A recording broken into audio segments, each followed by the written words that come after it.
Stop using Excel for everything. Yes, even if you're good at it. You're probably wasting hours every week and you don't even realize it. Before you defend your spreadsheets, let me show you a smarter way to work. And quickly, hit subscribe for more real world tech advice. Now I know some of you are already thinking, Excel works fine for me. Yes, that's true, until it doesn't.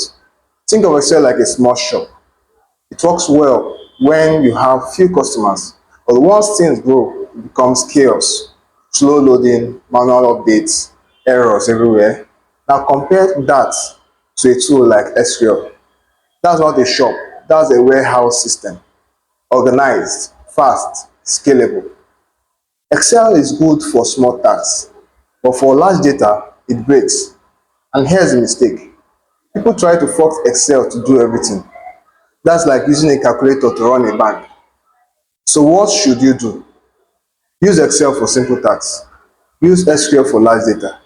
Use tools like dashboard for insights. Because working smarter saves time. Quick questions.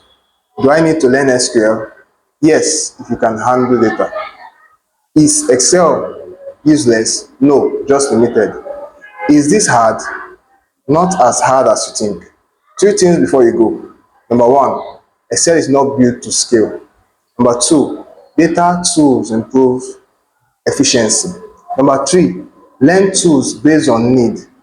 Send this to someone struggling with heavy spreadsheets. You might just save them hours every week.